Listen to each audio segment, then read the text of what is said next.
We've set out our taxation proposals, and again, I've said to people time and time again, there's nothing up my sleeve. If we go into government now, that's what we'll be implementing.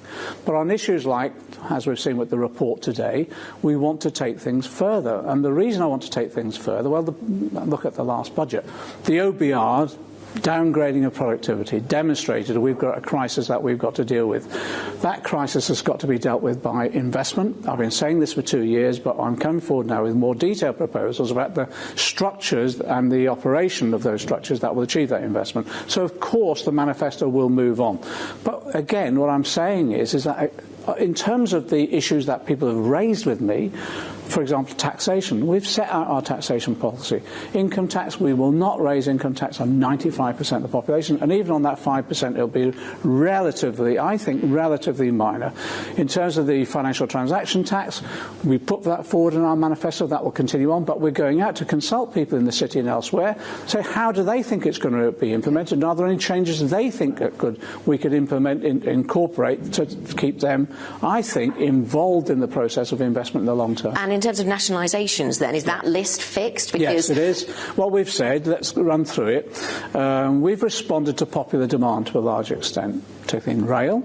And again, what we're saying there, as the franchise fall out, we'll take them back. Water. We've said energy, we will grow from the grassroots, and we'll look at the national grid at some later date. And we've also said Royal Mail. All of those, they haven't just been plucked out of the air by ourselves. If you look at opinion poll after opinion poll, that's what people are demanding, because they feel ripped off at the moment by these privatisations. So that's why there's room for the private sector in energy, but not room for the private sector in water? Yes, and we've made that clear. And I'm sitting down with all those companies as well that are in the supply chains to these industries too, to give them the assurance that they will play a role in the supply chain to them. You'll probably have read in the media reports that, well, you've even talked about capital controls and whether that might be necessary if there were to be a victory for the Labour Party.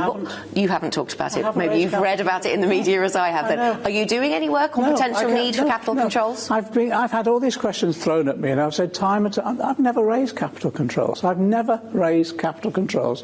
Run on the pound. Run on the pound was a question to me, and what did I say? There won't be a run on the pound. There won't be a run on the pound. If you look at our plans, the more you're wargaming. Well, let me finish that. I said there won't be a run on the pound. But if you look at what the proposals we're putting forward, I think there'll be a strong pound under us, because we'll give certainty to all those investors that our economy will be strong and be based upon the investment that we'll want them to contribute to the growth of our economy. Of course, when we go into power, what we want to do is make sure that we can cope with anything that comes at us. But certainly I'm not working on the basis there'll be a run on the pound, quite the reverse. Okay. You've described yourself as a Marxist many times, and for many people this will be the first time they've had a Marxist running the Treasury. I'm a socialist. What I've described myself as a socialist. Okay. What does socialism entail in the British context? It takes a whole strand of different ideas that come together. So there was an element of Marxism in the development of the Labour Party in the first instance.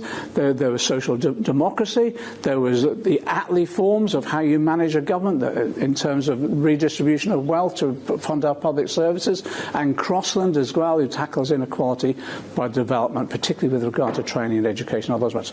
All those, I embody virtually all of those trends in the broad church of the Labour Party.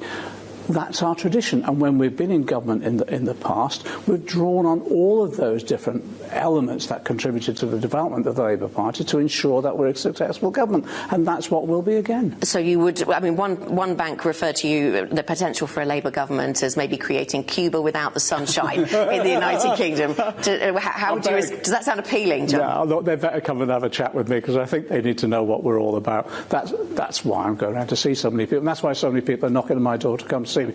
And what's interesting, when we've had those conversations, people go away reassured, because they know what we're about is achieving a prosperous economy which is economically and environmentally sustainable. And you know, most of them are on that same page.